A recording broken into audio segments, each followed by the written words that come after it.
Merci de nous retrouver sur Kavi Média, le média du développement, ce premier jour de la semaine, lundi. Vous le savez déjà, on démarre la semaine avec beaucoup de punch et beaucoup d'actualités au menu ce matin. Merci de nous écouter sur la 89.5 en bande FM si vous êtes à Conakry environ. Merci de nous pratiquer à la télé si vous êtes sur Kavi TV, canal 113 du bouquet Star Times, canal 779 partout en Afrique. Merci d'être des nôtres si vous êtes sur Facebook, Kavi TV, groupe Kavi Média et Gangan RTV qui relaie en direct cette émission.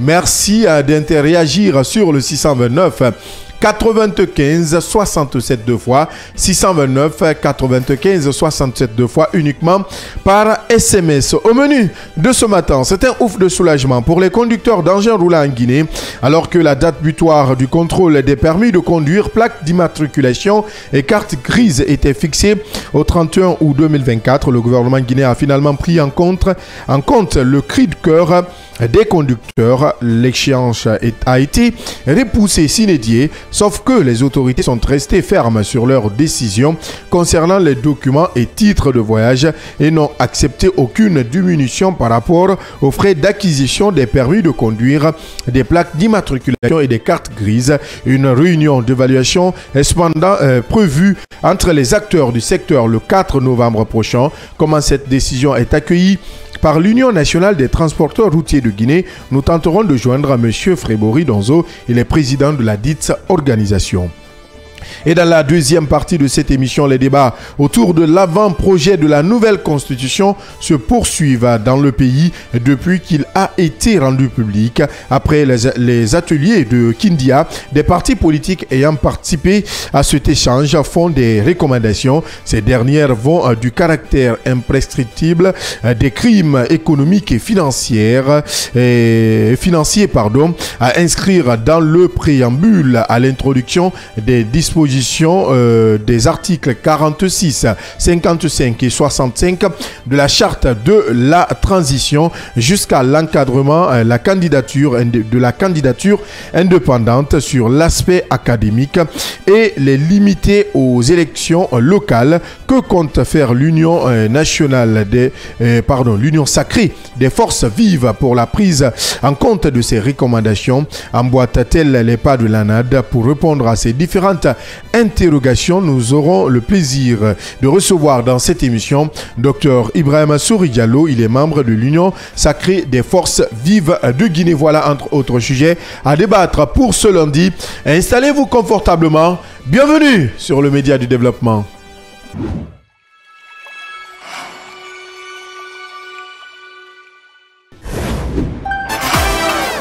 Dans un monde médiatique où la seule critique prospère, où les solutions sont voilées. Merci de nous écouter du côté de Bofa, de Bokeh, à Kagbele, à Tomboulia, à Somfonia, à Bessia, dans les nouvelles communes également.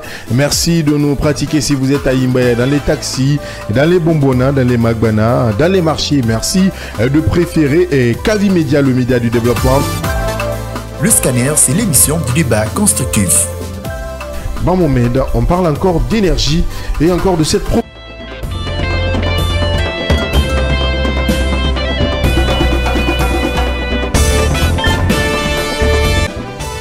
Et c'est parti pour plus d'une heure de débat avec les débatteurs de chaque matin qui vous aident à comprendre l'actualité majeure. Ils sont autour de moi, avec moi pour en débattre, il faut le dire. Les sujets ne sont pas nombreux ce matin. Mais après, ça fait plaisir d'en parler, de se retrouver ce matin. Yaya Diallo, bonjour. Bonjour Abdallah, bonjour à la population de Mandiana où des inondations ont ravagé plusieurs villages, emportant ainsi plusieurs animaux et des réserves alimentaires. Toute notre pensée à ces différentes localités et au gouvernement d'agir en conséquence. Je termine pour dire que bonjour à Madina Kossi, bonjour à Bassara, Bassira, Boussoura. C'est dans la commune urbaine de Koubia. Aujourd'hui on est à Koubia. Allez, ça se comprend. Bonjour, le métis, Mohamed Ba, l'homme de Bofa et de Koubia à la fois. Bonjour cher ami. Bonjour Abdallah, bonjour à tout le monde. Pourquoi tu souris? Ça te fait rire. Il est confus. Parce que vouloir citer des localités ici, je sais que c'est Qu'est-ce qu'on appelle métissage? Non, qu'est-ce qu'on appelle métissage? Je ne parle pas de toi. Ah non, je ne parle pas de moi, je parle juste de comment. Je ne parle pas de toi. Non, si c'est un métissage, tu dois quand même connaître. Alors, il faut être direct là. Je ne parle pas de toi. Alors, d'accord, je comprends. Je parle Puisqu'on est trois. Puisqu'on est trois, moi je me tais. Voilà. Nous pensons ce matin à l'autre Mohamed Ba, le PM qui est un peu souffrant. Nous lui souhaitons en tout cas prompt rétablissement et nous espérons qu'il va nous rejoindre dans sous peu dans cette émission. Yaya Diallo, on commence par cette première actualité, il faut le dire. Le gouvernement encore courbe l'échine, une nouvelle fois. Oui, le gouvernement courbe l'échine et je pense que c'est compréhensible et à la limite responsable de la part du gouvernement. Oui, mais c'est cela. Quand même aujourd'hui, je ne te comprends pas. Non, mais il faut me comprendre. Non, mais écoute, on reporte une, on reporte deux, on reporte trois. Finalement, on ne va jamais procéder à ce contrôle quand même. Non, pour une fois, je pense que, admettons que le gouvernement a entendu les cris du cœur des uns et des autres, c'est tout. Vous avez suivi à travers les réseaux sociaux, à travers certaines associations, à travers le pays qui quand même demandaient incessamment, de façon continuelle à l'État quand même d'accepter un tout petit peu, de prendre en compte la situation socio-économique de notre pays. Et je pense que le gouvernement l'a entendu, même si par endroit le gouvernement n'a pas bougé sur les tarifs fixés, vous l'avez rappelé, ça reste intact. Mais je pense que aujourd'hui, ce qu'il faut dire, c'est qu'on a donné de la chance aux usagers de pouvoir se préparer. Même si on a eu toute une année pour le faire, mais je pense que c'est quand même compréhensible pour ne pas qu'on essaie de créer aussi des problèmes parallèles. Déjà, nous en avons assez dans ce pays-là. Maintenant, aux usagers de prendre les responsabilités et d'aller se munir de ce permis de conduire et carte grise. Je pense que c'est fondamental puisque nous sommes dans une république et ça sous-entend que chaque citoyen aussi est soumis à des obligations. Et je pense que les citoyens doivent agir comme tels pour ne pas qu'on s'expose à des sanctions. Et quelquefois même, disons, qui ne peut pas à un certain niveau arranger ni l'État ni ces citoyens-là. Parce que quelquefois, il y a des corrections verbales qui se font à travers un certain nombre de policiers, à travers la circulation. Je pense que c'est fondamental à un certain niveau que les uns et les autres puissent comprendre, notamment les populations, les citoyens, que ça les arrangerait de se conformer aux dispositions légales et d'aller rapidement, disons, s'acquitter de leur devoir, j'ai envie de dire, pour ne pas que cela puisse encore une fois créer de problèmes. En tout cas, l'État a fait ce qu'il pouvait faire, c'est de reporter encore une fois, puisque ça a été quand même une demande de plusieurs associations. Donc, les porte-voix de ces citoyens-là, l'État l'a entendu. Il appartient aux citoyens, encore une fois, d'honorer au retour leurs responsabilités, leur engagement vis-à-vis de l'État. C'est un devoir, il faut s'acquitter. Bien, ce qui est compris. Un devoir, il faut s'acquitter. Sauf que, Mohamed Ba, il n'y a pas quand même eu de rabais sur les différents tarifs. C'est quand même le pari qui n'a pas été gagné. Bon, pour le moment, vu qu'il y a une rencontre en vue déjà, je crois que c'est le 4 septembre prochain, sûrement ils vont discuter de cette 4 novembre, je pense. 4 novembre, pardon. 4 novembre. Donc, ils vont sûrement discuter de cela parce que les responsables syndicaux quand même dans le secteur de transport que nous avons approché ces derniers jours-là nous ont fait comprendre que d'ailleurs même que le communiqué du ministère était un peu antinomique, si je dis antinomique, était un peu flou parce qu'il n'y a aucune précision dedans par rapport au report. Même ce report s'inédié dont on parle, le gouvernement a juste parlé de la poursuite, disons, du renouvellement des cartes grises volets roses. Maintenant, est-ce que cela sous-entend ou cela veut dire qu'il y a un nouveau report? Quand même, il faut le dire, pour ceux qui comprennent très bien le français, qu'il y a un report véritablement s'inédié, c'est-à-dire aucune date n'est précise pour cela. Maintenant, qu'est-ce qu'il faut dire par rapport à la tarification? Je crois que c'est aussi simple que ça. Ce que réclament aujourd'hui ces professionnels quand même du secteur des transports, c'est juste un rabais, surtout au niveau de la réimmatriculation quand même des engins et aussi du renouvellement des permis de conduire. Parce qu'Abdallah, c'est compréhensible. Pour quelqu'un qui vient s'octroyer, s'offrir un permis de conduire pour une première fois, on peut comprendre que le coût soit élevé. Pour quelqu'un qui vient s'offrir quand même une plaque d'immatriculation, une carte grise, c'est possible ou c'est compréhensible c'est-à-dire que l'argent soit un peu plus haut, mais pour quelqu'un qui souhaite renouveler, c'est-à-dire qui était déjà dans les normes ou qui est dans les normes, mais sauf que l'État a voulu que ce soit renouvelé, je crois qu'il devrait y avoir de rabais. Parce que si vous regardez la tarification en termes de d'immatriculation et de réimmatriculation, presque il n'y a pas assez de différence, il n'y a pas une différence fleuve qui quand même puisse permettre à certains aujourd'hui, parce que nous connaissons les conditions de vie, je crois que c'est ce qui a même motivé le gouvernement a opté pour ce nouveau report, même qu'il n'arrive pas à assez consommer, parce que si vous prenez le communiqué qui a sanctionné réellement ce report, vous allez comprendre que le gouvernement... Ça sous-entend. Le gouvernement l'a juste fait parce que c'est comme si vous avez une arme sur votre tête et puis voilà, finalement, vous cédez. Et parce que vous vous dites non, c'est comme si on me faisait un chantage, soit peut-être émotionnel ou quelque chose comme ça.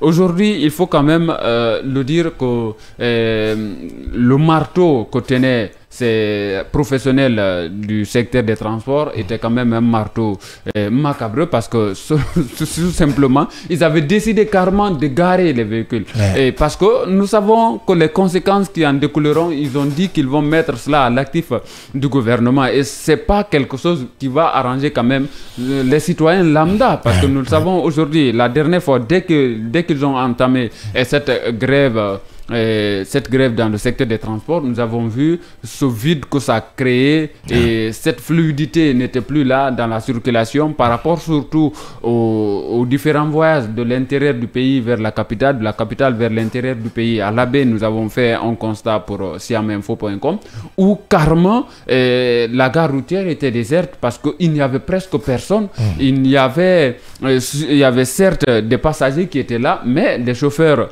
les conducteurs avaient tout simplement décidé de garer leur véhicule. Alors imaginez s'ils étaient véritablement entrés dans une grève qui ne dit pas son nom, les conséquences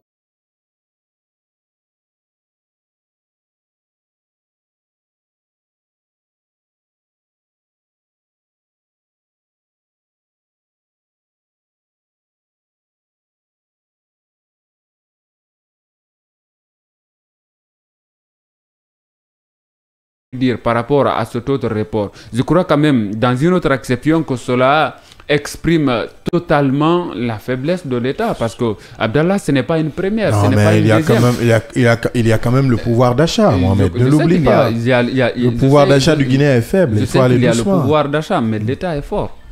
On ne peut pas comprendre que ce soit une première fois, une deuxième fois, une troisième fois, voire même peut-être, disons, une quatrième fois. Moi, je vous dis juste une chose, il faut le noter, il y aura encore un autre report quand le gouvernement décidera ici de procéder à ce contrôle, ce fameux contrôle-là. Il y aura un autre report, ils vont encore en demander. On n'est jamais satisfait quand il s'agit de ça. Je crois que si l'État aujourd'hui veut couper court en ce qui concerne cette situation aujourd'hui qui ne fait que s'empirer, c'est de faire un rabais par rapport réellement à la réimmatriculation des...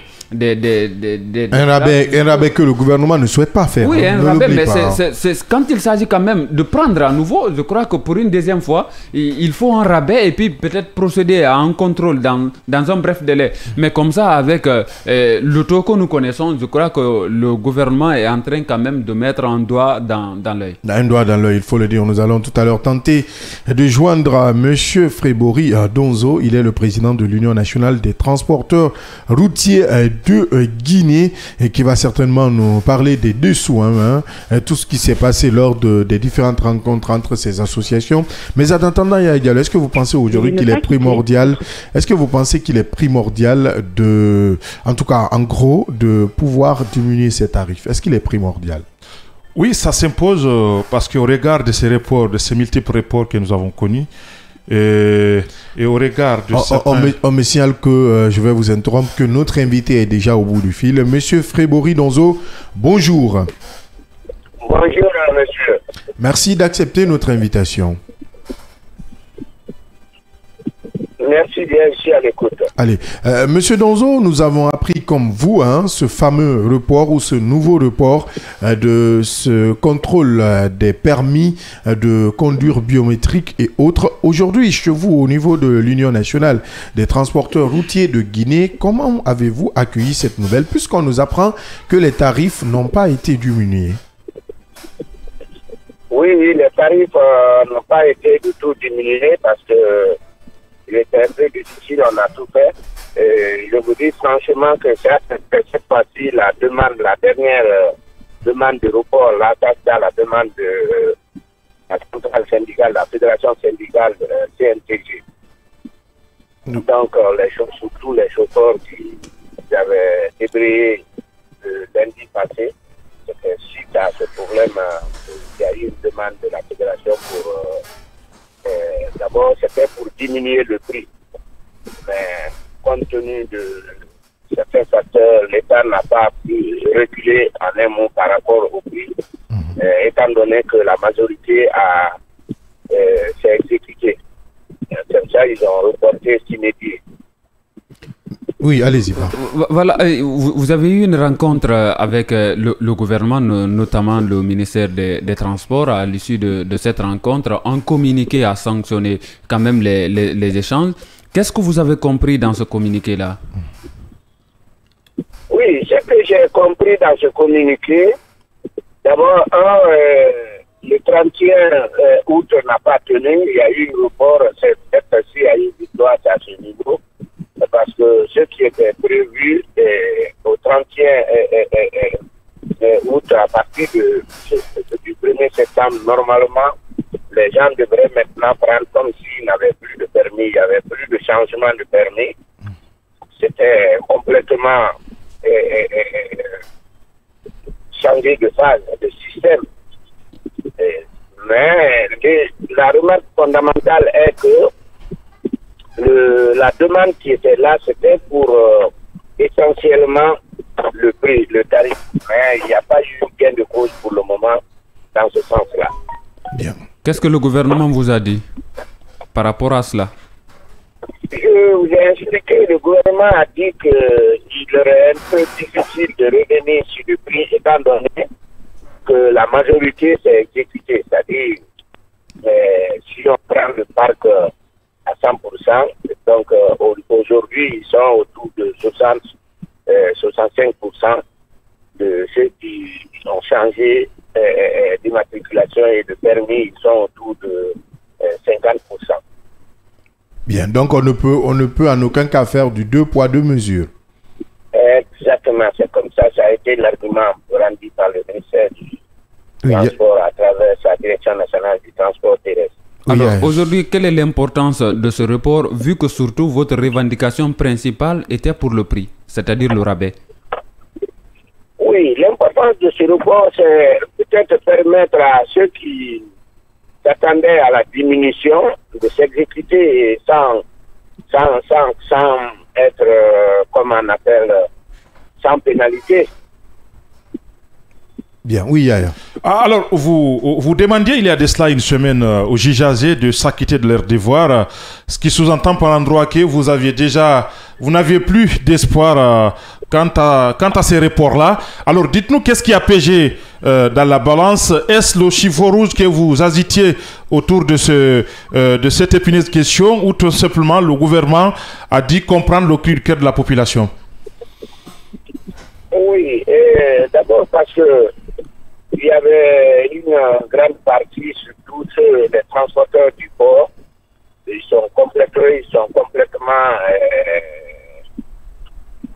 n'avaient pas commencé le processus ni pour le permis ni pour la rématriculation. Donc, ils ont tenu compte de ce facteur, surtout les transporteurs à marchandises étaient complètement en retard par rapport à ce processus. Alors, où en est-on? Oui. Où en est-on avec les gros porteurs quand même qui avaient une doléance particulière vis-à-vis des autorités? Oui, ça c'est à l'étude par rapport à la tracasserie, ça c'est à l'étude. Ils vont se retrouver avec les différents services pour anticiper. Ça par contre, on ne peut pas abandonner ça parce que personne ne peut accepter cette tracasserie. Bien, aujourd'hui, Monsieur Donzo, quel est votre appel à l'endroit des conducteurs et des autorités, évidemment? Oui, l'appel à l'endroit de l'autorité, c'est moi, parce qu'on l'a dit toujours, en engageant de tels processus, ils doivent réellement discuter avec les opérateurs. Réellement, ça veut dire les patrons et les chauffeurs, c'est-à-dire le syndicat et l'Union nationale des transporteurs aussi. Parce que si les discussions étaient bien élaborées dès le départ, je vous l'apprends parce que autant de procès à Fakonde, ça avait été bloqué parce qu'on avait discuté, on a bloqué, on avait dit qu'on ne comprenait pas pourquoi les sommes étaient exorbitantes à ce niveau. Et quand il y a eu changement de régime, les mêmes opérateurs sont venus voir le pouvoir, dire que tout était prêt, que tout était arrangé. Donc, il y a eu précipitation, ils n'ont pas pu demander les organisations socio-professionnelles pour savoir qu'est-ce qu'ils pensent pour mettre ce processus en marche. C'est pour ça, dès que ça a commencé, il y a eu des remous, vous-même vous remarquez le nombre de reports si c'était élaboré dès le départ, on n'allait pas avoir ce nombre de reports. Donc la faute à l'État? Oui, quelque part, oui. Donc, ça veut dire que ce n'est pas encore exclu qu'on quand même se retrouve avec une nouvelle réclamation pour un nouveau report. Non, par rapport, non. Vous avez vu, c'est ça on dit synédie, vous avez vu dans le communiqué, il n'y a aucune date. La date qui est dans le communiqué, c'est le 4 novembre, ça c'est la rencontre. La rencontre. Entre les organisations socio-professionnelles et le ministère du Transport pour évaluer le niveau d'évolution de à partir de cette date qu'on pourra dire, on pourra fixer, je crois, une date. Bien. Ce qui est même par rapport à la date synédiée dont on parle, il n'y a pas eu de précision. On a appelé certains de vos collègues qui disent n'avoir rien compris de ce communiqué. Oui, ça c'est vrai parce que la revendication principale, c'était le prix. C'est à cause du prix que les gens, beaucoup, ceux qui sont restés en retard ne l'ont pas fait. C'est à cause du prix. Donc, s'ils disent qu'ils n'ont pas compris, c'est parce que si ce prix n'a pas bougé, pour eux, déjà, c'est comme si rien n'était fait. Bien. Dans le communiqué, le gouvernement a clairement parlé de la poursuite du renouvellement des permis volets rouges. Est-ce que cela, aujourd'hui, ne vient pas un peu quand même contredire votre position en ce qui concerne ce rabais-là aujourd'hui? Non, je comprends. Reprenez cette question. Sinon, de la façon dont je comprends, il n'y a pas de contradiction. Nous, excusez-moi, on s'était dit, quand on a accepté le troisième report, on s'était déjà engagé pour changer et le permis et la rématriculation. Mais il y a eu certains de nos démembrements qui sont complètement, réellement, qui ne peuvent pas, parce que compte tenu de l'état de leur véhicule et compte tenu aussi du niveau d'avoir de leur chauffeur. Donc, comme ça, nous étions obligés encore de revenir sur la table de négociation. Bien. Sinon, ce document qui avait été signé, ça avait été signé par les syndicats et les unions. Par rapport à ce rabais, jusqu'où comptez-vous aller? Non, je dis qu'il n'y a pas, à ce niveau, on ne parle plus de rabais. On ne parle plus de rabais. Bien. Parce que la dernière décision qui s'est passée, ce n'était pas là-bas, c'était au patronat occupé à d'autres choses, mais selon mes représentants qui étaient là-bas, ils ont dit l'affaire de rabais. Si vous voyez même dans le communiqué, on était...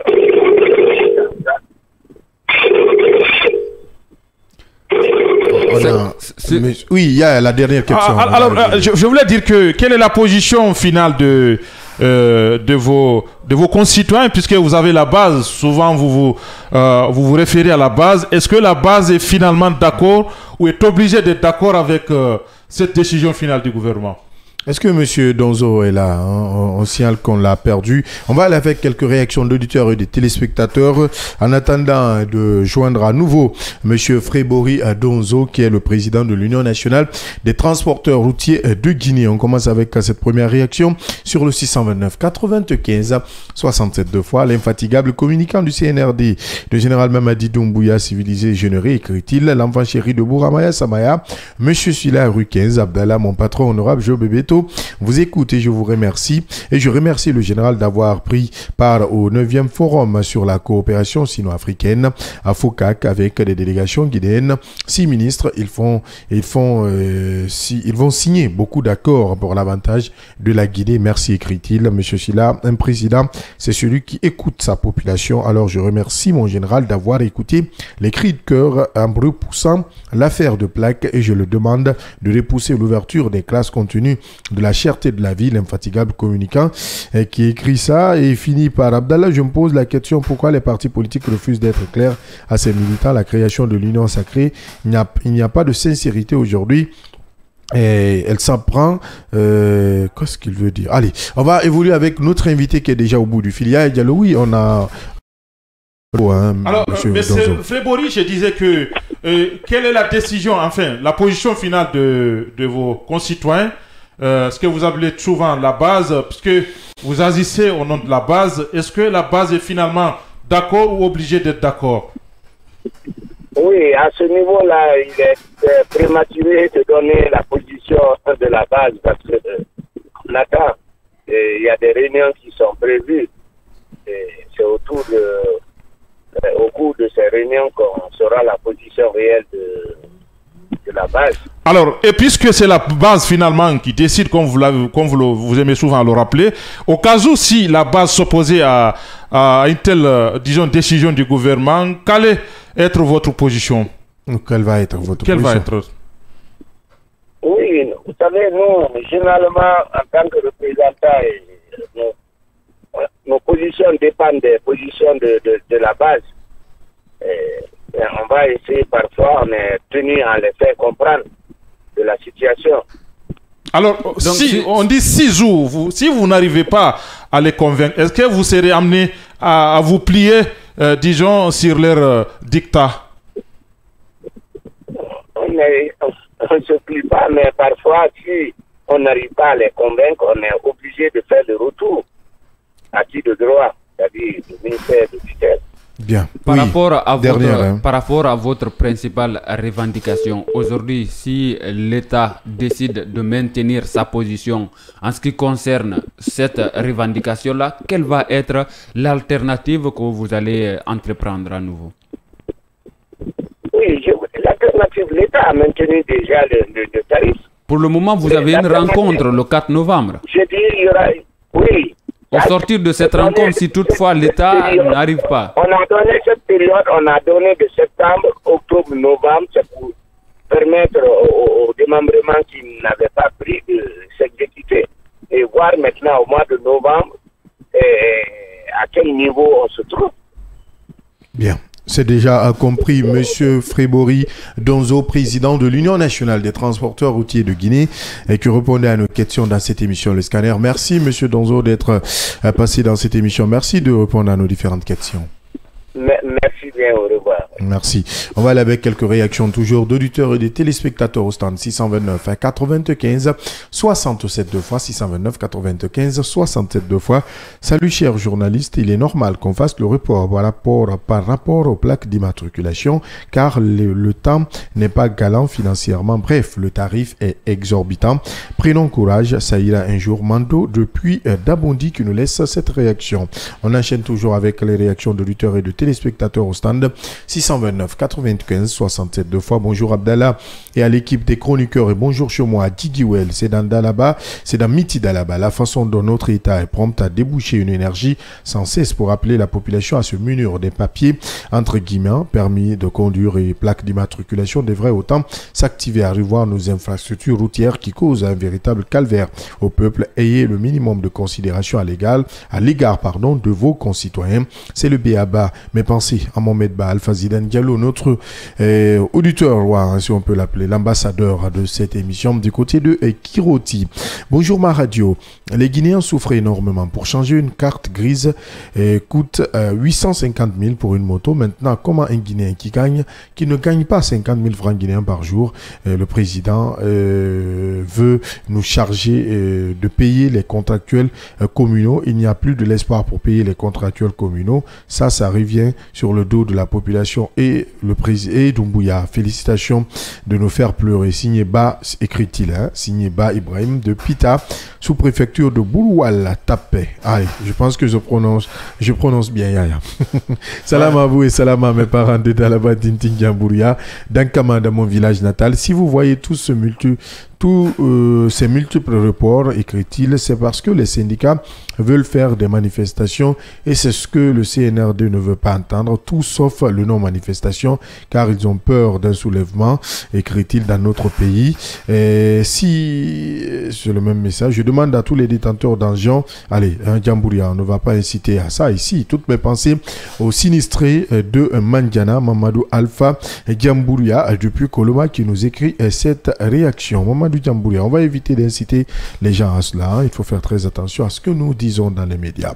Il y a des communicants rescapés du RPG Arc-en-Ciel aujourd'hui qui sont juste des instruments de bavardage et de distraction. Ils ne savent plus sur quel pied danser. Aujourd'hui, ils déchirent leur veste pour se transformer en des parasites. La page de leur mentor Alpha Condé est tournée. Ils veulent encore faire les yeux doux au CNRD. Juste dommage et regrettable, écrit-il. Mais ce n'est pas le sujet du jour.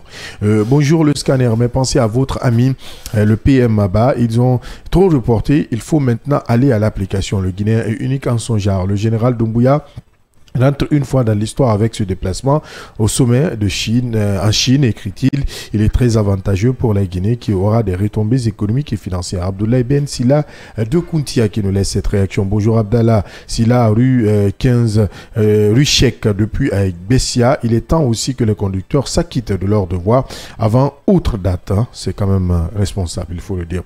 Bonjour le scanner. J'aime bien votre émission et je vous écoute depuis Dubreka. Kamano Jacob. Merci pour votre fidélité du côté de Breka. Nos pensées, nos salutations à tous ceux qui nous écoutent de ce côté. Tout à l'heure, nous allons parler de politique dans cette émission avec l'avant-projet de nouvelle constitution qui continue d'alimenter les débats en République de Guinée.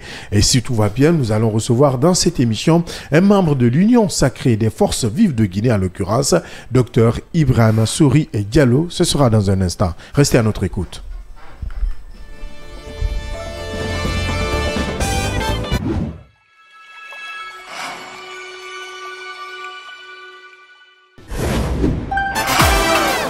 Dans un monde médiatique où la seule critique prospère, où les solutions sont voilées. Merci de nous écouter du côté de Bofa, de Bokeh, à Kagbele, à Tomboulia, à Somfonia, à Bessia, dans les nouvelles communes également. Merci de nous pratiquer si vous êtes à Imbaye, dans les taxis, dans les bonbonnas, dans les magbana, dans les marchés. Merci de préférer Kavi Média, le média du développement. Le scanner, c'est l'émission du débat constructif. Bon moment, on parle encore d'énergie et encore de cette problématique qui perdure, qui persiste et qui insiste. Vous n'avez pas de courant chez vous? C'est toujours le tour. Hein. Ah bon? L'éternel cahier de charge. Vous vivez ça toujours là? C'est-à-dire, il y a des moments où vous passez la nuit jusqu'au petit matin, pas d'électricité? Essayez de donner un peu le nom du quartier, on veut savoir si c'est Conakry ou bien c'est Conde de Breka. Non, c'est Conakry. Voilà. Vous avez dit une chose très importante en disant qu'il pleut, mais il n'y a pas d'électricité. Donc, la question que l'on devait se poser, est-ce que Kaleta est une arnaque? Est-ce que Swapit est une arnaque? Donc, moi je pense que ce n'est pas les projets qui sont importants, mais ce qui doit suivre ces projets. Effectivement, qu'à l'État soit petit, on ne peut plus compter sur ces barrages-là. Il faut trouver des alternatives. Avec le scanner, sans les coups de tonnerre, mais avec persévérance, l'actualité se plie au débat interactif.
Merci d'être des nôtres dans cette émission Le Scanner. Si c'est maintenant vous venez de nous prendre en marche, merci d'être à l'écoute dans les bars café de Yimbaya où nous sommes véritablement écoutés, il faut se le dire. Merci de préférer le média du développement Kavi Média. Je vous l'annonçais, les débats autour de l'avant-projet de la nouvelle constitution se poursuivent dans le pays depuis qu'il a été rendu public après les ateliers de Kindia. Des partis politiques ayant participé à cet échange font des recommandations. Ces derniers vont du caractère imprescriptible des crimes économiques et financiers à inscrire dans le préambule à l'introduction des dispositions des articles 46, 55 et 65 de la charte de la transition jusqu'à l'encadrement de la candidature indépendante sur l'aspect académique et les limiter aux élections locales. Que compte faire l'Union sacrée des forces vives de Guinée pour la prise en compte de ces recommandations? Emboîte-t-elle les pas de l'ANAD? Pour répondre à ces différentes questions, nous aurons tout à l'heure Dr Ibrahima Souri Diallo, membre de l'Union sacrée des forces vives de Guinée, qui malheureusement ne pourra pas être en studio avec nous, mais nous allons essayer de lui joindre au téléphone. C'est aussi ça, les aléas du direct. Diallo, d'abord, avant d'aller avec notre invité du jour, beaucoup de spéculations autour de cet atelier du côté de Kindia. Nous avons quand même reçu la semaine dernière l'honorable Ibrahima Souri Keïta qui faisait de grandes annonces ici, si on peut l'appeler grande annonce, ou des partis politiques, oui, c'est une grande annonce quand on dit que ce sont des partis politiques qui ont participé, certains partis politiques qui ont participé à ces ateliers de Kindia, qui suggèrent quand même que le président Mamadi Doumbouya soit candidat. Absolument. C'est lui qui l'a dit. D'où le mal guinéen l'a dit, cette classe politique, pas toute la classe, mais puisque ce sont des partis politiques quand même qui ont quelquefois certains qui ont ce qu'on appelle des agréments, même si du point de vue fonctionnement ou répondant à un certain nombre de critères, ça pose énormément de problèmes à ce niveau. Mais je pense que ça révèle encore une fois ces visages hideux de nos politiciens dans ce pays-là. Et il faut que ça cesse. Comment pouvez-vous comprendre? Nous sommes dans une transition. Qui sous-entend effectivement qu'il y a une crise et qu'il faut quitter de ce point-là pour aboutir effectivement à des élections libres et transparentes, tout simplement. Alors, il y a eu des politiques qui, à un certain niveau, se sont rangés, disons, du côté du CNRD, donc qui étaient devenus des alliés des circonstances, pour ainsi dire. Finalement, cette position a changé. On ne sait pas pourquoi. Ils se sont radicalisés et finalement, ce sont eux-là qui exigeaient effectivement la tenue d'une élection libre et transparente, en tout cas à l'aune de du 31 décembre 2024. À la fin de cette année. À la fin de cette année. Et finalement, entre-temps, les choses aussi ont changé. Et finalement, ce sont eux-là qui semblent être, je dis bien qui semblent être, puisque nous avons des informations favorables à ce que le président puisse violer son serment et rester au pouvoir. Je pense qu'à la limite, c'est assez quand même, disons, hallucinant d'entendre ça de nos... Vous êtes étonné Non, pas du tout. Okay. Ça confirme juste ce que nous avions quand même comme information et ce que nous connaissons d'eux. Malheureusement, nous avons beaucoup d'acteurs politiques aujourd'hui qui en ont fait ce qu'on appelle leur business personnel au prix, disons, de l'instabilité politique, au prix de tout ce que nous connaissons comme, disons, crise sociopolitique dans notre pays ici. Et ça les arrange.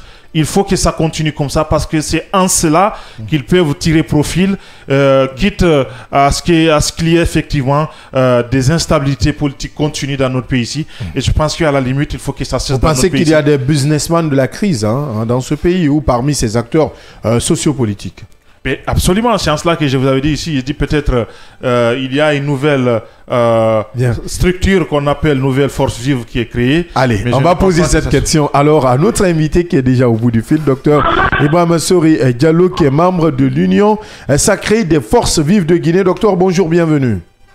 Bonjour, Abel. Merci d'accepter notre invitation.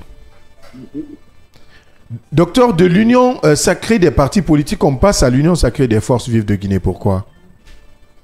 Bon, écoutez, vous savez, à un moment donné, on était tous réunis au sein de l'Union sacrée des partis politiques Alors, cela n'avait pas inclus tout le monde. Il y avait non seulement l'ANAD, à l'époque, il y avait la convergence, il y avait aussi certaines plateformes de la société civile, et il y avait les FNDC politiques. Mais à un moment donné, il y a eu le souhait pour monsieur le président Sylvia Touré, qui a demandé, vu que c'est-à-dire c'est le port de Guinée qui est reconnu par la charte, c'était de faire l'union sacrée des forces vives de Guinée. Donc, comme tenu nous sommes ensemble dans une entente, nous avons jugé nécessaire d'accepter les propositions. Donc, les propositions faites par chacun a été examinées et on a validé l'union sacrée des forces vives de Guinée. Donc, aujourd'hui, vous emboîtez le même pas que l'ANAD. L'ANAD, quand même, qui fait partie des forces vives de Guinée. Bon, l'ANAD fait partie de l'union sacrée des forces vives de Guinée, à moins que l'ANAD se retire. En tout cas, jusqu'à preuve contraire, et c'est la dame, le RCG, Alcatel, le FNDC politique de l'ISR, donc, et nous, de la convergence, le BOC et tant d'autres coalitions politiques. Bien, oui. Alors, docteur, de l'Alliance, disons, des acteurs sociopolitiques pour la convergence, dans laquelle alliance vous appartenez, vous étiez quand même à un certain niveau, il faut le rappeler, très compréhensif quant à la conduite de la transition, et vous semblez même être des alliés des circonstances du CNRD parce que vous étiez à un certain niveau, ceux-là qui tapaient sur les autres formations politiques, qui appelaient à tout bout de champ, il faut le rappeler, à des manifestations. Alors, entre-temps, les positions ont changé. À l'issue de la nomination de Baouri comme PM, vous avez changé de position en dénonçant un certain nombre de choses dans le cadre de la conduite de la transition. Vous allez jusqu'à dire, vous ne reconnaîtrez pas le général Mamadi Doumbouya après le 31 décembre 2024. Patatras, les choses changent. Vous dites encore, dans une autre posture appelée force vive disons, de la nation, vous n'êtes pas pour les manifestations. Enfin, qu'est-ce que vous défendez? Quel est le combat mené par vos structures politiques? Non, on n'a jamais dit qu'on n'est pas pour la manifestation. On a dit qu'on privilégie la paix. On n'a pas dit qu'on est contre la manifestation. Oui, vous l'avez rappelé, vous dites que vous n'êtes pas partant parce que cette manifestation n'a pas été concertée à l'interne. Oui, une manifestation, pas des manifestations. La manifestation du 5 septembre prévue par nos collègues, c'est-à-dire de l'ANAD de FNDC politique, membre de l'Union sacrée des forces de Guinée, on n'a pas été concerté par l'Union sacrée. C'est dans ce contexte que nous avons remis les choses à l'ordre. Il ne faut pas que nous soyons tous dans une entité et que d'aucuns se lèvent un beau matin décider d'aller à des manifestations sans concerter avec les autres. C'est ainsi que nous avons rappelé à l'ordre afin qu'ils comprennent cette manifestation n'engage que ça ne nous engage pas. Docteur, récemment, vous avez pris part à la rencontre de Kindia. Moi, j'aimerais savoir réellement qu'est-ce qui s'est passé à Kindia que vous n'avez pas encore dit publiquement. Bon, vous savez, à Kindia, il y a eu une concertation qui s'est passée sur la plateforme de l'Union sacrée. Je vous ai dit que jusqu'au jour où moi j'étais à Kindia, j'étais en contact avec mon grand-père Chelou dans les Diallo et qui avait dit qu'ils allaient faire un mémo. Et j'étais en contact avec le vice-président, à savoir M. Kalemodou et M. Dr Fodi Oussou, qui disaient qu'ils allaient venir à Kindia. Mais honnêtement, on ne les a pas vus. Cela n'a pas manqué qu'on prenne en charge leurs préoccupations par rapport à tout ce que nous avons envisagé à Kindia. Parce qu'à Kindia, c'était deux choses. C'est que soit vous venez vous écouter les gens que vous avez désignés au sein de l'institution appelée CNT, ou bien vous refusez, vous le retirez. Mais comme nous, on a accepté que nos représentants soient dans l'institution, s'ils réduisent quelque chose pour le peuple, nous viendrons les écouter et puis voir ce qui est bon et valider ce qui n'est pas bon, les demander de corriger. C'est ce qu'on a fait. Alors, l'absence de l'UFDG et du RPG Arc-en-Ciel, est-ce que vous prenez cela comme étant une trahison? Parce que vous dites que jusqu'à la dernière minute, vous étiez quand même avec certains responsables, au téléphone avec certains responsables de l'UFDG. J'ai dit, oui. L'UFR est très présent. Comprenez, l'UFDG était là. On parle du RPG et de l'UFDG. On parle de l'UFDG et du RPG Arc-en-Ciel. Voilà, l'UFDG et l'RPG Arc-en-Ciel n'étaient pas. Mais leur coalition était représentée. Une révélation, docteur. La coalition de RPG était là, la coalition de l'UFDG était là, l'ANAB était là, l'RPG Arc-en-Ciel était là. Bien, cette question est très importante. Une révélation faite par un conseiller national des partis politiques ayant participé à ces ateliers du Kindia ont sollicité la candidature du président Mamadi Doumbouya. Est-ce que vous avez eu vent de cette nouvelle? Quel conseiller vous a dit ça? Ben, c'était dans cette émission. Quel conseiller vous a dit ça? C'est que le conseiller là a menti. Ah bon? Parce que ça n'a jamais été question à Kindia. L'histoire de candidature du général Mamadi Doumbouya. Je reprends parce que je reprends pour que vous puissiez mieux comprendre. Dans une confidence, un conseiller nous a fait comprendre que des partis politiques ayant participé à ces ateliers ont demandé ou ont sollicité la candidature du président Mamadi Doumbouya. Est-ce que vous avez eu vent de cette nouvelle, docteur? Non, moi, je n'ai pas eu vent de cette nouvelle. Et jusqu'à preuve contraire, je ne comprends pas. C'est-à-dire quel est cet acteur politique qui a dit cela. Et si un acteur a dit cela, il a dit hors micro, mais en tout cas pas dans la salle. Ouais, ça a été hors Ce micro. n'était pas hors micro, mais est-ce qu'aujourd'hui cela n'est pas compréhensible du fait que dès la rencontre, après la rencontre de Kindia, vous avez quand même commencé à tresser les couronnes au CNT? Est-ce que cela ne serait pas... Bon, écoutez, la rencontre de Kindia n'a pas fait l'objet de candidature du président de la transition. Mais c'était quand même des paroles de couloir.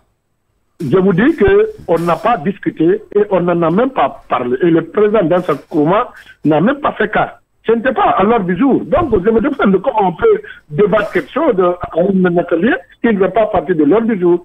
Certainement, les gens ont estimé dans le couloir, les gens en parlaient, ça fait ça. Mais nous, officiellement, cela n'a jamais été discuté.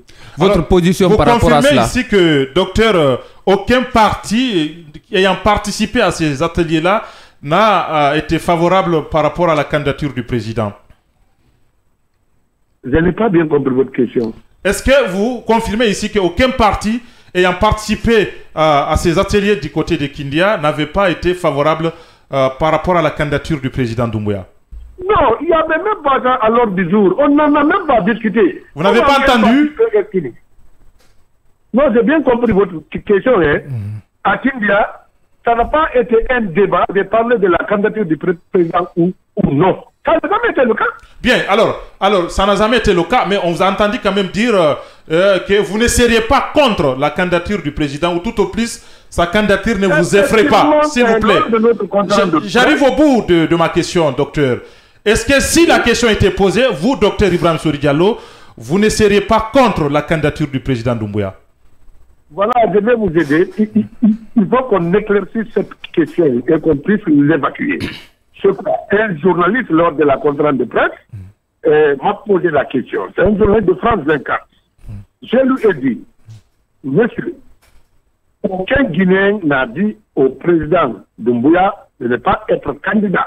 C'est lui-même qui est venu devant le peuple de Guinée, qui a dit qu'il ne sera pas candidat, et aucun membre de son gouvernement, y compris les institutions de la transition, ne seront candidats à ces élections de fin de la transition. Par conséquent, il dit, s'il doit, c'est-à-dire s'il veut être candidat, c'est à lui de venir encore devant le peuple de Guinée, dire non, hier je vous ai dit ça, aujourd'hui je vais être candidat. Là, le peuple va le répondre. Si le peuple est d'accord, le peuple va le répondre.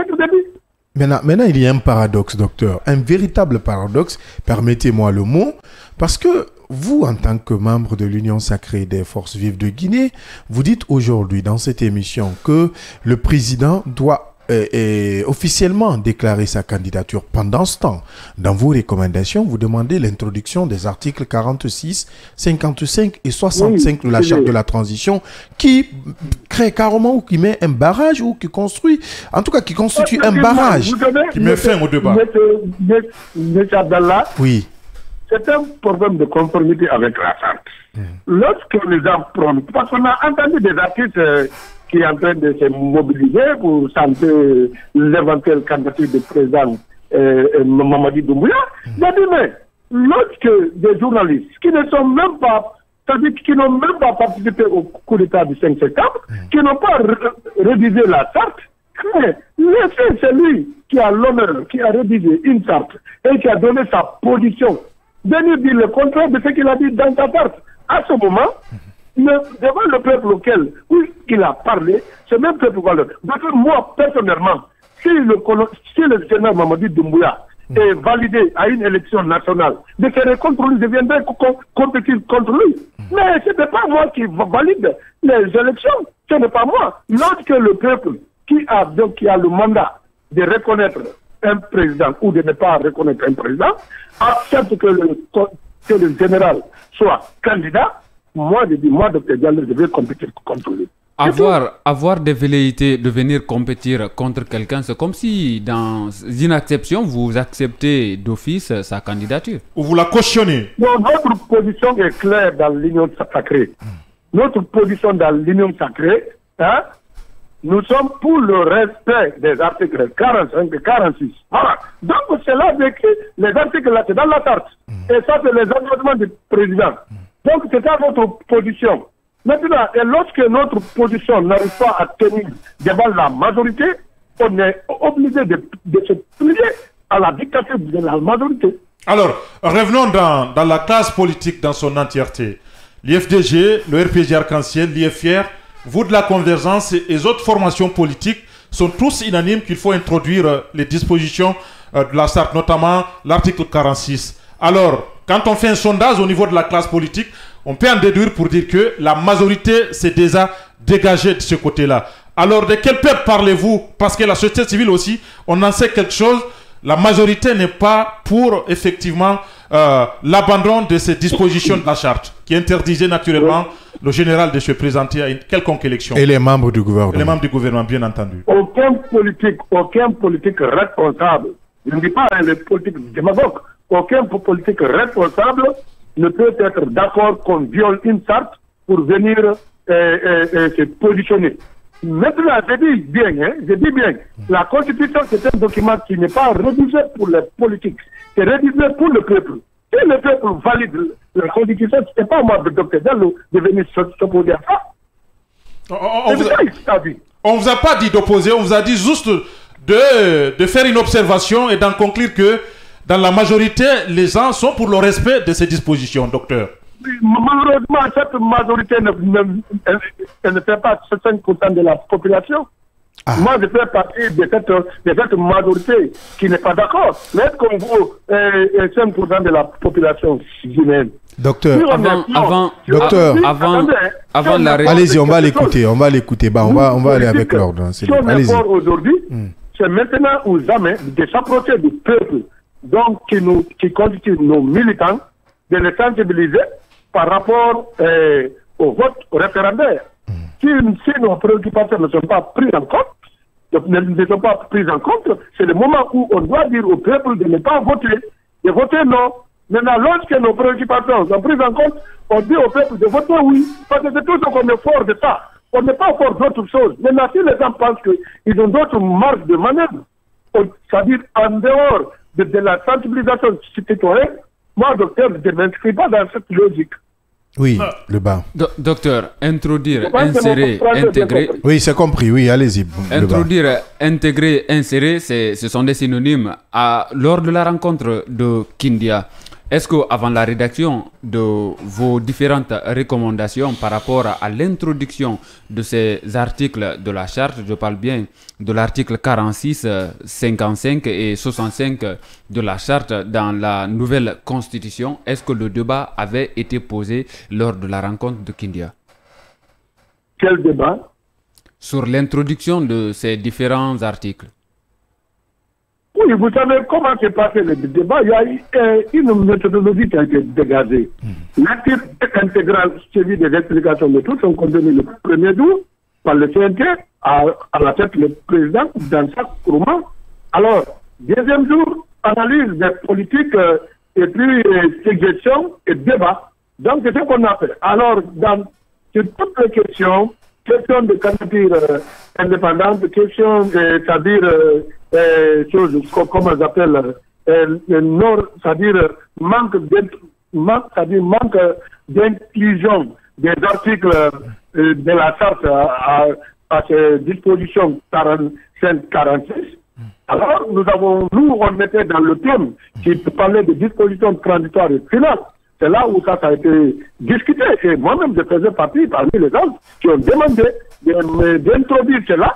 Et nous avons mentionné, c'est dans nos rapports. Nous avons publié devant la presse guinéenne pour que la presse puisse en témoigner que nous ne sommes pas partis là-bas être des délits oui.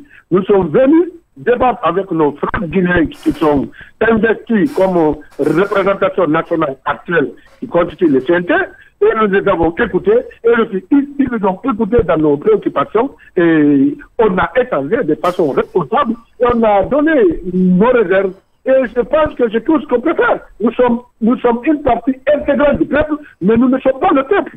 Nous sommes une partie intégrale du peuple, mais nous ne sommes pas la représentation nationale du peuple. Alors, aujourd'hui, vu l'argumentation du CNT par rapport à tous les articles d'ailleurs que compose aujourd'hui cet avant-projet, est-ce qu'aujourd'hui vous avez espoir que cette introduction dont vous faites objet aujourd'hui sera vraiment prise en compte? Bon, écoutez, vous savez tout ce qu'on fait, c'est quoi? Lorsqu'on émet des réserves à une, c'est-à-dire à une constitution et que nos réserves ne sont pas, c'est-à-dire prises en compte, tout ce qu'on peut faire, c'est de se lancer dans la campagne de maintien de notre position avec le peuple qui va valider le texte. Et si le peuple nous écoute, le peuple va c'est-à-dire au moment venu, le peuple va se prononcer à notre faveur. Et si cela y est, ceux-là même qui ont rédigé le document sauront que c'est nous qui conduisons le peuple, parce que le peuple a écouté ce qu'on leur a dit. Mais lorsque le peuple va dans le sens contraire de nos attentes, cela veut dire qu'on n'est pas vraiment majoritaire. Donc nous acceptons la dictature de la majorité. Bien, docteur, cette autre question, avant de passer la parole à Yaya. Vous avez aussi dans vos recommandations demandé l'encadrement de la candidature indépendante sur l'aspect économique et les limiter aux élections locales. Tantôt, vous demandez l'introduction des articles de la charte, des articles 46, 55, 65. Tantôt, vous demandez l'encadrement de la candidature indépendante. Est-ce que vous ne trouvez pas qu'il y a anguille sur roche?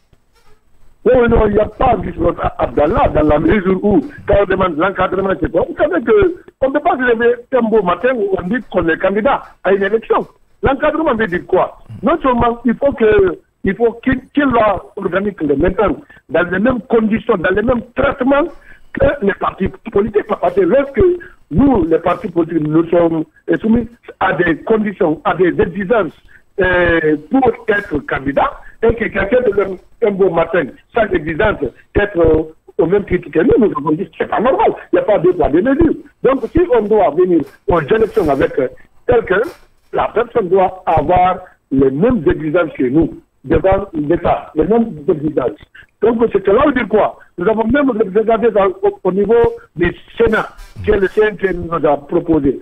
Nous ne sommes pas contre le Sénat, mais il y a un groupe de sénateurs qui seront nommés par décret, par contre, d'autres sont venus. Nous avons examiné là, je dis non, ce n'est pas normal. Le principe, c'est-à-dire qu'on appelle le principe de normalisation, veut dire quoi? C'est que, c'est-à-dire, ne sont membres du Sénat que les gens qui sont élus ou les gens qui sont nommés. Ça peut être, on va quitter non seulement soit la nomination, on vient à l'élection, ou bien on quitte c'est-à-dire à l'élection, on vient à nomination. Mais on ne peut pas prendre les deux tendances. D'autres qui ont la légitimité et la légalité, et d'autres donc qui ont la légalité et pas la légitimité. Parce que celui qui est nommé n'a pas la légitimité du peuple, à la légalité. Voilà. Oui, Yaya. Alors, docteur, est-ce qu'à date, vous êtes dans l'esprit et dans la lettre de votre déclaration du mois passé, j'allais dire du mois de juin passé, au siège de la MAOG, dans laquelle déclaration vous insistiez sur le respect, disons, du calendrier électoral dûment signé entre le CNRD et la CEDEAO. Vous l'avez rappelé, après le 31 décembre, vous ne reconnaîtrez jamais le CNRD et son gouvernement. Est-ce que vous maintenez ces propos? Bon, écoutez, ces propos sont déjà dans vos archives là-bas. C'est que nous avons dit quoi? Aujourd'hui, nous sommes des partis politiques. Nous avons examiné, c'est-à-dire la position du CNRD et l'accepté lorsqu'ils ont pris le pouvoir. À l'unanimité des partis politiques, tout le monde a validé que le CNRD est là. Il y a eu un dialogue qui a retenu, c'est-à-dire 2 ans de trêve. Pendant 2 ans, nous, on ne dit pas de manifestation. C'est pourquoi on a dit que pendant la période, c'est-à-dire 5 septembre, on a dit qu'on ne souscrit pas à une manifestation, c'est en vidant nos engagements à ces dispositions-là. Donc maintenant, qu'est-ce qui se passe? Nous avons dit que le CNT, c'est-à-dire que le CNRD aujourd'hui, c'est que la transition finit, c'est-à-dire le 31 décembre 2024, jusqu'à preuve contraire. Si toute cette disposition n'est pas encore respectée, il n'y a pas eu un autre dialogue qui permet de remettre en cause, c'est-à-dire que le 31 décembre 2024, nous restons dans le strict respect de cette disposition. Démentez-moi si peut-être que ma source elle n'est pas fiable. Docteur, où certains membres de la Convergence ont été récemment reçus par un membre très influent du CNRD. Est-ce vrai, docteur? Certains membres de qui? De quoi? De votre Convergence. Non, je suis le coordinateur. Notamment vous, docteur. Par exemple, je suis le coordinateur. Si quelqu'un est reçu sans moi, c'est que la personne est venue à son nom. Et non au nom de la Convergence. Attention. C'est moi qui incarne, c'est-à-dire le leadership de la Convergence. Docteur, ça veut dire que si un membre de la Convergence est reçu sans vous, il parle en son nom et non au nom de la Convergence. Non, vous écoutez. J'incarne le leadership. Tout à preuve contraire parce que je ne suis pas encore enlevé par mes amis.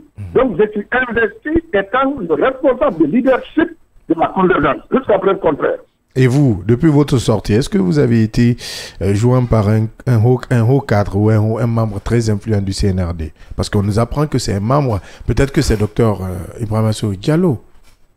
Non, je vous dis que moi parmi tout ce qui se trouve au niveau, que ce soit du gouvernement ou au CNT, je n'ai eu l'échange qu'avec le président Dansa Kourouma, qui est le président du CNT, ça aussi se suite à l'atelier de Kindia. Donc, en dehors de ça, demander un seul ministre qui a vu Dr Diallo au niveau même de son département en train de marcher, il a qu'à le signaler. Je ne connais aucun bureau d'un ministre depuis que le gouvernement est nommé. Je n'ai pas foutu pied même à la primature. À partir du moment où les gens rencontrent dans un bureau, venir même devant la primature, depuis que le gouvernement de Baoul est nommé, c'est pas arrivé. Bien, oui.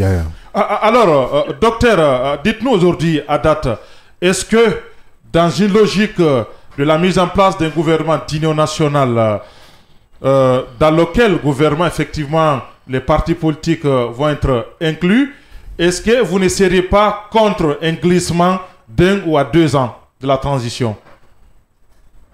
Non, écoutez, lorsqu'il y a un gouvernement d'union nationale qui est mis en place et qui est accepté de tous les politiques, et c'est que tel doit être le cas bientôt, parce que c'est tout ce qui pourra nous sortir de la crise en cours. Donc je crois que là, à ce moment, c'est le gouvernement là qui va statuer, et puis parce que là, ça devient un gouvernement mixte, politique, société civile et syndicats, ils vont statuer avec les CNRD, adopter un autre programme de la transition. Parce qu'on sait que nous sommes bousculés par le temps. Et si maintenant le CNRD veut maintenant mesurer, c'est-à-dire sa force sur le terrain et la force politique qui est censée envers le gouvernement actuel, et on va avancer, nous allons voir. Est-ce que c'est la position que vous avez défendue, disons, vis-à-vis de vos amis du CNRD? Vous l'avez tous rappelé, c'est la solution ultime à cette crise-là. Je n'ai pas compris. Est-ce que c'est votre position vis-à-vis même de certains de vos amis du CNRD? Vous l'avez rappelé, un gouvernement d'union nationale est nécessaire. Oui, mais c'est nécessaire. Sans gouvernement d'union nationale, le CNRD ne peut pas continuer à diriger ce pays. Comme ça, mais c'est pas possible. Vous comprenez, mais lorsqu'ils pensent qu'ils peuvent diriger comme ça, sans concerter avec le pays, le PC plus partagé, mais je crois que ceux-là qui sont en train de conseiller le président ne sont pas de bons conseillers. Pour le moment, c'est d'aller vers un gouvernement. Parce qu'ils savent même regarder l'actuel Premier ministre depuis qu'il est là. Qu'est-ce qu'il a fait? Il fait. Il ne fait pas. Parce que déjà que dans l'affaire, c'est-à-dire de l'exécutif, c'est les contacts. Un Premier ministre doit avoir des contacts. Un Premier ministre doit avoir, c'est-à-dire des embrassements au niveau international pour développer son pays. Mais lorsque un premier ministre ne tourne entre des pôles de tiers, ainsi de suite, c'est des choses qui sont trop mineures. Donc il faut le changer, docteur. Oui. Il faut le changer alors. C'est cela? Non, je vous dis qu'il faut un gouvernement d'inondation avec un nouveau premier ministre consensuel de la classe sociopolitique. Le CNRD va diriger tranquillement jusqu'à l'organisation des élections. Oui. Oui ou non, le docteur Ibrahima Souri Diallo ne serait jamais pour une candidature de Mamadi Doumbouya? Je dis que je suis derrière la charte prononcée par le président. Je suis derrière ça. C'est-à-dire pas de candidature. Non, mais c'est ce que la charte dit. Bien. Si on doit changer le contenu de la charte, nous allons en discuter. Bien. Pour voir qu'est-ce qu'il y a là. Est-ce que le président, on peut maintenant, comme il dit qu'il veut être candidat, est-ce qu'on va être d'accord ou non? Ça, c'est des débats internes. Mais jusqu'à preuve contraire, moi, j'ai validé une charte, je suis derrière ça. Ah, alors, est-ce qu'on peut dire aujourd'hui que le divorce est déjà consommé entre vous et vos anciens alliés, pour ne pas dire des alliés des circonstances? Je vais parler de l'IFDG et du RPG Arc-en-Ciel. Non, il n'y a jamais de divorce, on est ensemble dans l'Union sacrée. Un divorce idéologique, docteur, s'il vous plaît. Un divorce idéologique. Non, puisque... on dit tout ce qu'il réclame de c'est qu'on réclame. Mais c'est la forme de réclamer qui change. Non. Vous dites que vous n'êtes pas pour... vous dites que... Non, c'est pas la même chose. Regardez notre mémo. Abdallah. Oui. Regardez notre mémo à la conférence de presse. Regardez leur mémo s'il y a une différence. Alors, on est déjà on est signalé par la réalisation. En tout cas, docteur, merci vraiment d'être intervenu dans cette émission. C'était quand même très très chaud, hein, il faut le dire. Non, pas tellement chaud. Allez. Merci de répondre à notre invitation, docteur. Merci infiniment. Merci vraiment. Yaya Diallo, oui, maintenant vous pouvez développer. Parce que je vous ai vu quand même. Vous avez bien voulu développer avec oui, mais il faut comprendre. On a les aléas du direct. Hein. Quand on vous signale, il faut comprendre que nous avons un réalisateur. Donc il faut suivre aussi le rythme autour de l'émission. C'est très important. Pas qu'on est pris par le temps, mais il y a les aléas qu'il faut aussi contrôler. Oui, vous étiez en train de développer. On est bien d'accord. J'aurais bien voulu effectivement l'entendre sur ce sujet-là parce que la philosophie ou les philosophies adoptées par nos acteurs politiques aujourd'hui diffèrent à un certain niveau. L'IFDG, le RPG Arc-en-Ciel constituent aujourd'hui les ailes dures de la classe politique guinéenne, il faut le rappeler. Même si beaucoup de gens se posent la question, qu'est-ce qui expliquerait ce mariage, disons, entre l'IFDG et le RPG qui quand même était dans une dualité il y a de cela une décennie dans notre pays ici, une dualité permanente. Ils sont d'accord, je ne sais pas si c'est circonstancié juste pour faire face au CNRD, mais je n'arrive pas à comprendre une chose. Est-ce qu'aujourd'hui, le docteur Ibrahima Souri Diallo, qui, il faut le rappeler, a fait plusieurs coalitions politiques, à un certain niveau, c'était des amis très proches du CNRD, vous le savez ici, ce sont eux-mêmes qui sont allés au niveau de la CEDEAO pour rencontrer les responsables de l'institution, pour plaider en faveur du gouvernement guinéen et le CNRD pour que la CEDEAO puisse comprendre la situation guinéenne et en tenir compte. Entre-temps, les choses ont changé parce que tout simplement, les intérêts des uns et des autres n'ont pas été pris en compte. Et patatras aussi, la même position change. Et c'est les mêmes aujourd'hui qui disent ne pas être d'accord avec une manifestation. Alors il y a de cela 2 mois, ce sont eux là qui appelaient tambour battante à des manifestations pour, disons, stopper l'élan du CNRD. Je n'arrive pas à comprendre cette façon de faire là. Certainement, cette politique à ces régions que la région elle-même ignore. Je pense que, si vous voulez. Oui, je comprends. Et lui-même, il a répondu déjà. Je pense que, je l'ai répondu, mais je pense que c'est quand même assez ahurissant pour la société guinéenne qu'on arrive toujours effectivement à fonctionner comme ça. La société guinéenne a besoin des hommes et des femmes avertis qui comprennent l'enjeu de la situation sociopolitique de notre pays ici. Il n'est pas interdit de soutenir le CNRD. Quand vous êtes avec le CNRD et dans ses esprits, dites-le ouvertement et assumez-le. Vous pensez que l'Union sacrée des forces vives est un soutien du CNRD? Non, c'était des amis qui ont changé de position. Ce que je rappelle là, à dire qu'il y a eu... Non, moi je dis est un soutien, pas était un soutien. J'ai dit, il l'était. Est-ce que c'est cette décision, enfin, est-ce qu'ils reviennent à leur position de départ? Parce que dès après le 5 septembre, ce sont eux-là qui étaient des soutiens affichés et assumés du CNRD. Ce n'était pas interdit, c'était connu de tout le monde. Entre-temps, les choses ont changé parce que tout simplement, j'ai dit bien, les intérêts des uns et des autres n'ont pas été pris en compte parce que beaucoup d'entre eux s'attendaient à ce qu'ils puissent figurer dans le gouvernement de Bahouri. C'était là aussi la raison de ce divorce-là à l'époque. Alors, les choses ont changé. Est-ce qu'aujourd'hui, on peut continuer de fonctionner comme ça dans notre pays ici?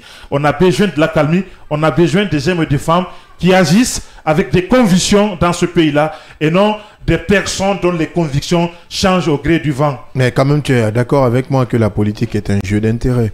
C'est un jeu d'intérêt, mais pas au détriment de l'intérêt général. Aïe. Pas n'importe quel prix, Abdallah. Alors, je pense que l'esprit et la lettre de la politique. Tu es quelqu'un quand même qui a fait les Sciences Po. Je pense que tu allais mieux comprendre cette question. Aujourd'hui, quand vous dites que l'acteur politique ou l'homme politique ne choisit pas son intérêt personnel face à l'intérêt général, je dirais que tu as mal compris peut-être les cours de politique. Non, je n'ai pas. Non, mais vous avez raison de le dire, mais laissez-moi le dire. Allez-y. Les intérêts, quand on parle des intérêts en politique, il faut que les uns et les autres comprennent de quoi s'agit-il. Les intérêts, c'est en fonction des alliances. Vous avez un parti politique, vous avez besoin de nouer des alliances avec l'opposition, effectivement, peut-être pour aller conquérir effectivement le pouvoir avec votre participation ou la conquête du pouvoir. Vous voulez le faire avec le pouvoir, effectivement, c'est pour, naturellement, avoir effectivement un certain nombre de postes en fonction des clauses de vos alliances. C'est ce qu'on appelle les intérêts. Il ne s'agit pas de dire effectivement aujourd'hui, vous êtes d'accord sur une chose, demain vous n'êtes pas d'accord parce que les choses ont changé. Bien. Ça s'appelle ce qu'on appelle du mercantilisme politique. Il faut faire la part des choses. C'est pas parce que... Je vais développer.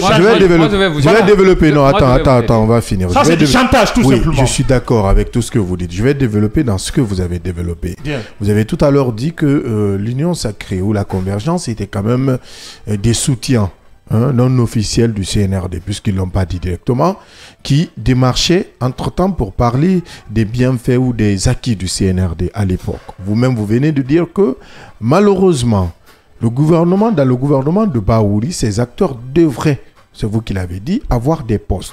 Vous avez parlé tout à l'heure d'alliance basée sur des clauses.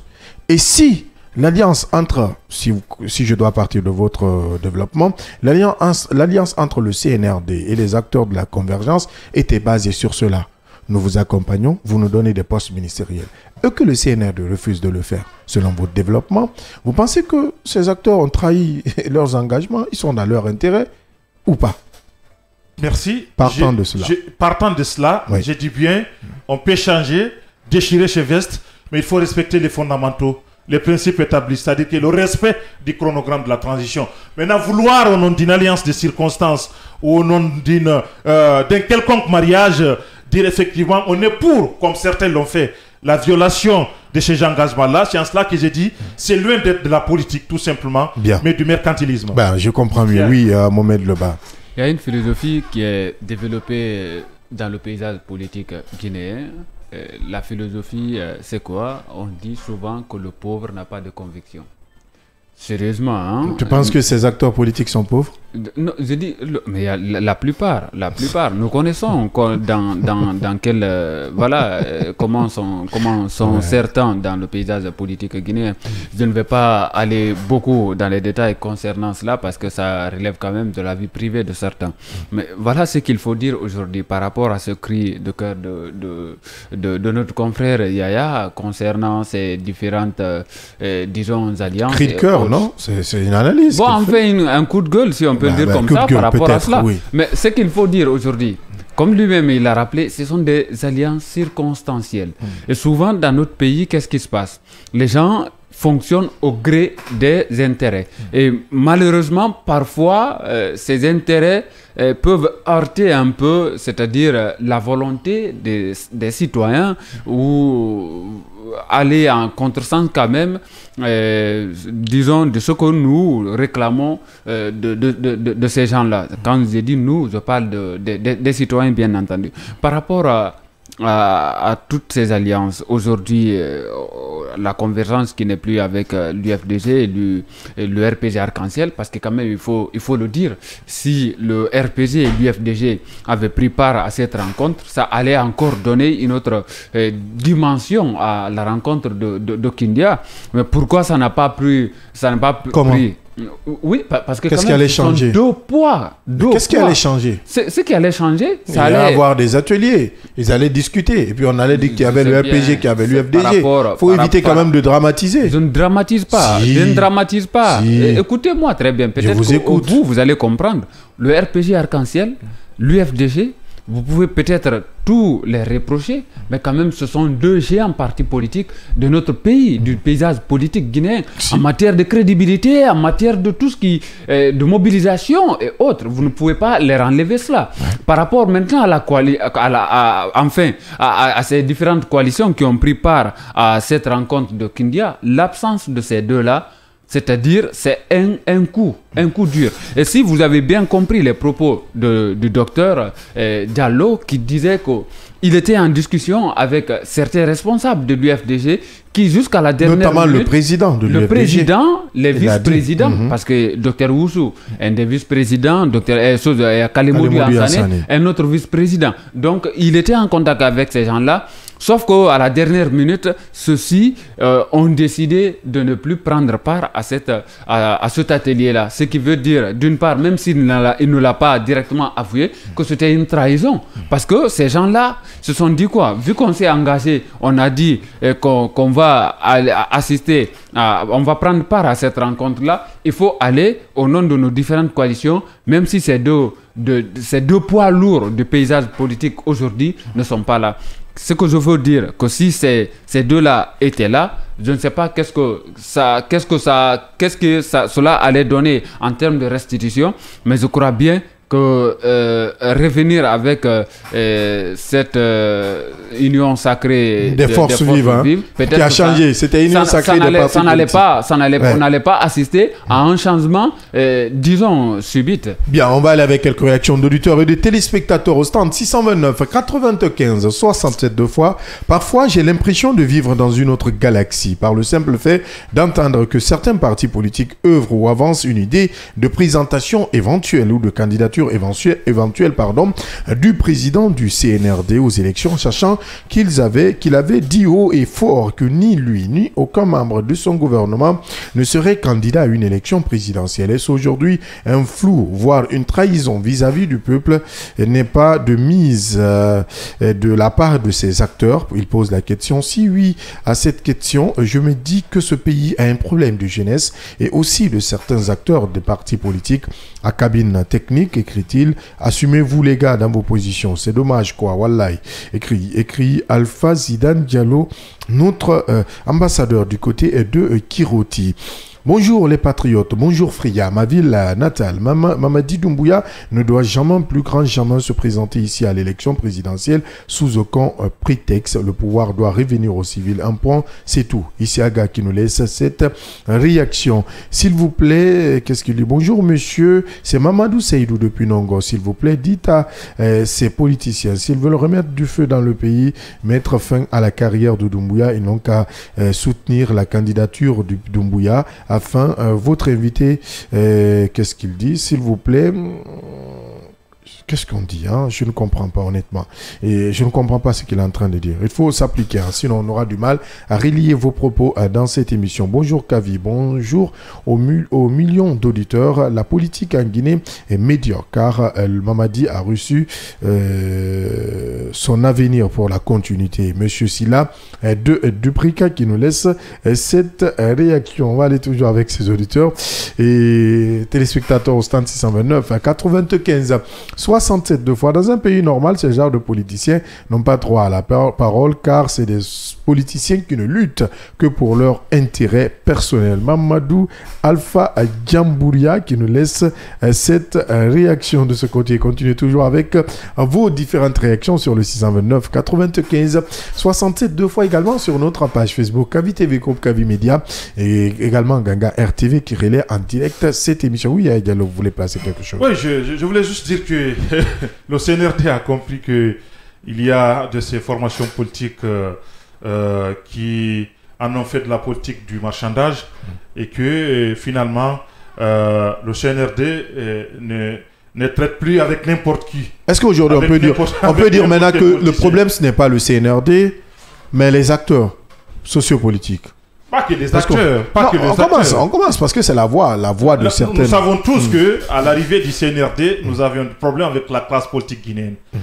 Nous savions tous qu'un système politique s'imposait en République de Guinée ici. Et c'est à cela qu'on s'attendait du CNRD.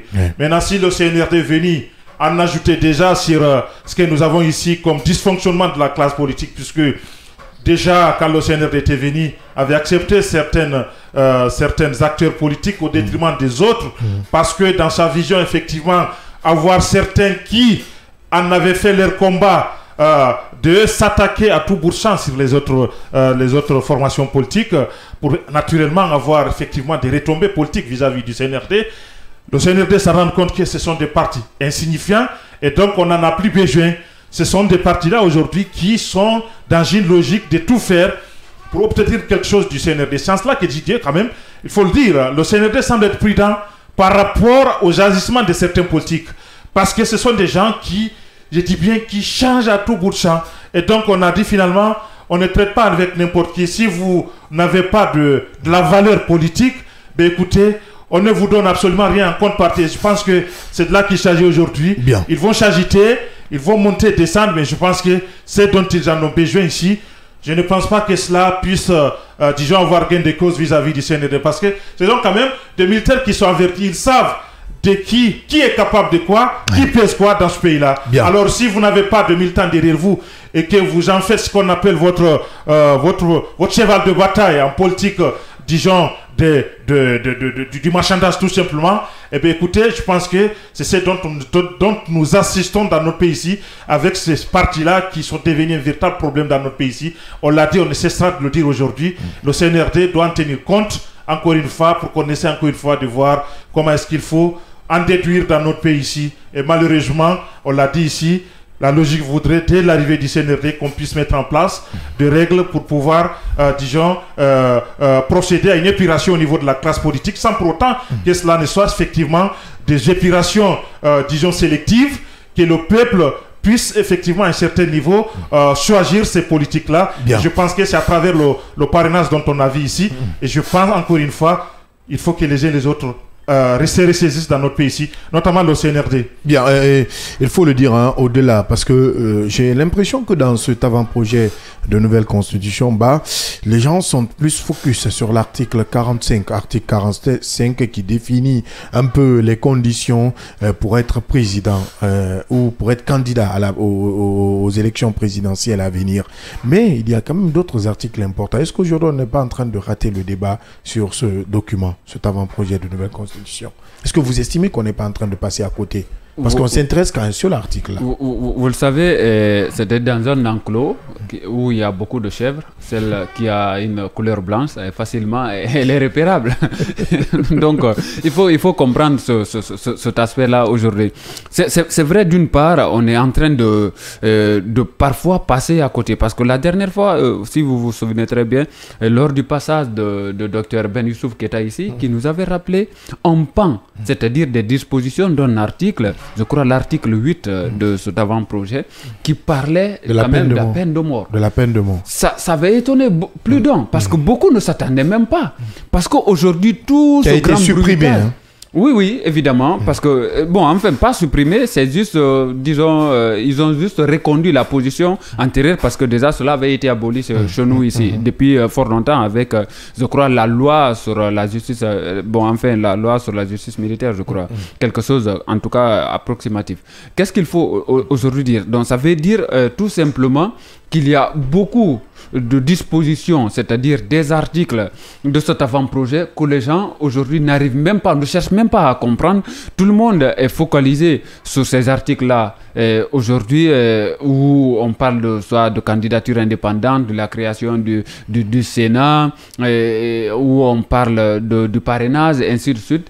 À un moment donné, je crois qu'il faut bien regarder, parce que cela peut vraiment s'avérer un peu drastique par rapport lors du référendum, parce que si on n'arrive pas à bien s'imprégner du contenu de cet avant-projet-là, cela peut se révéler réellement comme étant un véritable coup pour les citoyens que nous sommes, parce que la plupart, les gens aujourd'hui sont en train de faire ce grand bruitage autour de ces points déjà cités. Il faut aujourd'hui prendre tout le temps possible. Ça commence par ces politiques-là c'est-à-dire qui ne font que leur propre guerre, hein,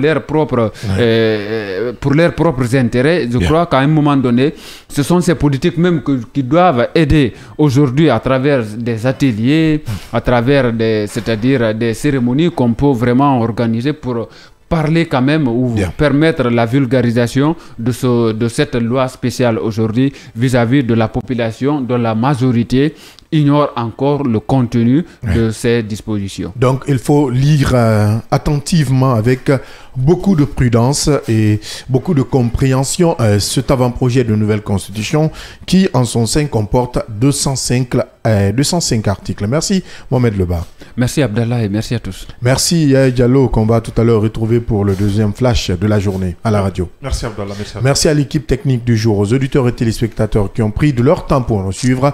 On se reprend demain, même heure, même fréquence, avec la même énergie pour d'autres sujets d'actualité sur le seul et l'unique média de développement en République de Guinée.